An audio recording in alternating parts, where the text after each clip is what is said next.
ओम नमो भगवते वासुदेवाय।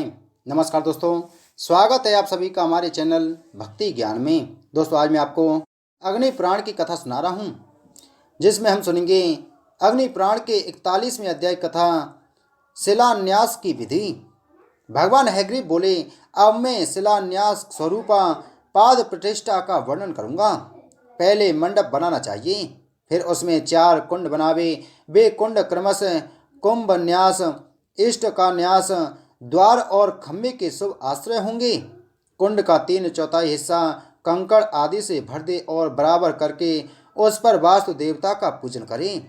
नीम में डाली जाने वाली ईंट खूब पकी हों, 12-12 अंगुल की लंबी हों अथवा विस्तार के तिहाई भाग के बराबर अर्थात 4 अंगुल उनकी मोटाई होनी चाहिए। मगर पत्थर का मंदिर बनवाना हो तो ईंट की जगह पत्थर ही नींव में डाला जाएगा। एक एक पत्थर 1-1 हाथ का लंबा होना चाहिए। यदि सामर्थ्य हो तो तांबे के 9 कलशों की, अन्यथा मिट्टी के बने 9 कलशों की स्थापना करें। जल, पंचकसाय, सर्वौषधि और चंदन मिश्रित जल से उन कलशों को पूर्ण करना चाहिए। इसी प्रकार सोना, धान आदि से युक्त तथा गंध, चंदन आदि से भली भांति पूजित करके उन जल पूर्ण कलशों द्वारा आपो ही स्टा इत्यादि 3 ऋचाओं, शम 9, देवी रविष्टय आदि मंत्रों, तरत्स्व, मंदी इत्यादि मंत्र एवं पाप मानी ऋचाओं के द्वारा उदोत्तम, वरुण कयानम और वरुण स्तोम नमसी इत्यादि मंत्रों के पाठ पूर्वक हंस, शुचि, सद इत्यादि मंत्र तथा श्री सूक्त का भी उच्चारण करते हुए बहुत सी शिलाओं अथवा ईंटों का अभिषेक करें। फिर उन्हें नींव में स्थापित करके मंडप के भीतर एक सैया पर पूर्व मंडल में भगवान श्री विष्णु का पूजन करें। अरणि मंथन द्वारा अग्नि प्रकट करके द्वादशाक्षर मंत्र से उसमें समिदाओं का हवन करना चाहिए। आधार और आज्य भाग नामक आहुतियाँ प्रणव मंत्र से ही करावे। फिर अष्टाक्षर मंत्र से 8 आहुति देकर ओम भू स्वाहा, ओम भुव स्वाहा, ओम स्वः स्वाहा इस प्रकार 3 आहुतियों से क्रमश लोकेश्वर, अग्नि, सोम ग्रह और भगवान पुरुषोत्तम के निमित्त हवन करें।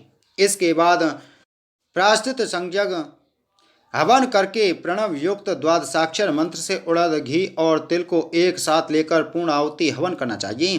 तत्पश्चात आचार्य पूर्वाभिमुख होकर 8 दिशाओं में स्थापित कलशों पर पृथक पृथक पद आदि देवताओं का स्थापन पूजन करें। बीच में भी धरती लीप कर पत्थर की एक शिला और कलश स्थापित करें। इन 9 कलशों पर क्रमशः नीचे लिखे देवताओं की स्थापना करनी चाहिए। पद्य, महापद्य, मकर, कच्छप, कुमुद, आनंद, पद्म और शंख इनको 8 कलशों में और पद्मिनी को मध्यवर्ती कलश पर स्थापित करें। इन कलशों को हिलावे डुलावे नहीं। उनके निकट पूर्व आदि के क्रम से ईशान कोण तक एक एक ईंट रख दें। फिर उन पर उनकी देवता बिमला आदि शक्तियों का न्यास स्थापन करना चाहिए। बीच में अनुग्रह की स्थापना करें। इसके बाद इस प्रकार प्रार्थना करें, मुनिवर, अंगिरा की सुपुत्री इष्टा देवी, तुम्हारा कोई अंग टूटा फूटा या खराब नहीं हुआ है। तुम अपने सभी अंगों से पूर्ण हो। मेरा अभीष्ट पूर्ण करो। अब मैं प्रतिष्ठा कर रहा हूँ। उत्तम आचार इस मंत्र से इष्टकाओं की स्थापना करने के पश्चात एकाग्रचित होकर मध्य वाले स्थान में गर्भाधान करें। उसकी विधि यूँ है, एक कलश के ऊपर देवेश्वर भगवान नारायण तथा पद्मिनी लक्ष्मी देवी को स्थापित करके उनके पास मिट्टी, फूल, धातु और रत्नों को रखें। इसके बाद लोहे आदि के बने हुए गर्भ पात्र में, जिसका विस्तार 12 अंगुल और ऊंचाई 4 अंगुल हो, अस्त्र की पूजा करें। फिर तांबे के बने हुए कमल के आकार वाले एक पात्र में पृथ्वी का पूजन करें और इस प्रकार प्रार्थना करें, संपूर्ण भूतों की ईश्वरी पृथ्वी देवी, तुम पर्वतों के आसन से सुशोभित हो, चारों ओर समुद्रों से घिरी हुई हो, एकांत में गर्भ धारण करो। वशिष्ठ कन्या नंदा, वसुओं और प्रजाओं के सहित तुम मुझे आनंदित करो। भार्गव पुत्री जया, तुम प्रजाओं को विजय दिलाने वाली हो, मुझे भी विजय दो। अंगिरा की पुत्री पूर्णा, तुम मेरी कामनाएं पूर्ण करो। महर्षि कश्यप की कन्या भद्रा, तुम मेरी बुद्धि कल्याणमयी कर दो।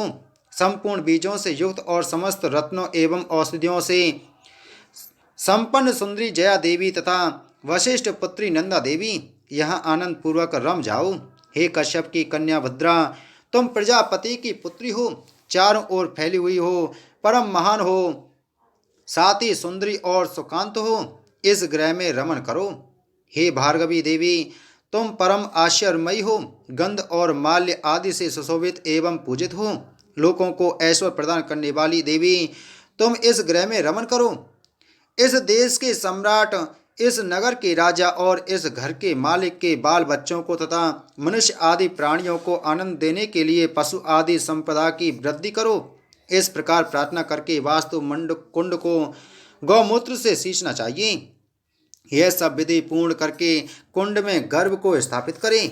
यह गर्भाधान रात में होना चाहिए। उस समय आचार्य को गौ वस्त्र आदि दान करे तथा अन्य लोगों को भोजन दे। इस प्रकार गर्भपात्र रखकर और ईंटों को भी रखकर उस कुंड को भर दे।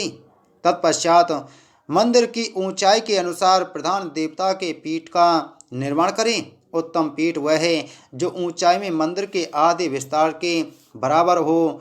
उत्तम पीठ की अपेक्षा 1/4 कम ऊंचाई होने पर मध्यम पीठ कहलाता है और उत्तम पीठ की आधी ऊंचाई होने पर कनिष्ठ पीठ होता है। पीठ बंधन के ऊपर पुनः वास्तु याग, वास्तु देवता का पूजन करना चाहिए।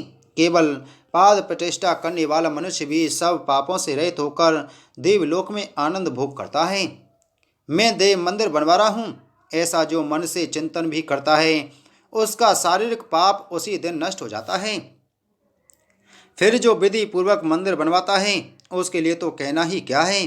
जो 8 ईंटों का भी देव मंदिर बनवाता है उसके फल की संपत्ति का भी कोई वर्णन नहीं कर सकता। इसी से विशाल मंदिर बनवाने से मिलने वाले महान फल का अनुमान कर लेना चाहिए। गांव के बीच में अथवा गांव से पूर्व दिशा में यदि मंदिर बनवाया जाए तो उसका दरवाजा पश्चिम की ओर रखना चाहिए और सब कोनों में से किसी ओर बनवाना हो तो गांव की ओर दरवाजा रखे। गांव से दक्षिण, उत्तर या पश्चिम दिशा में मंदिर बने तो उसका दरवाजा पूर्व दिशा की ओर रखना चाहिए। बोलो अग्नि पुराण की जय। बोलो विष्णु भगवान की जय।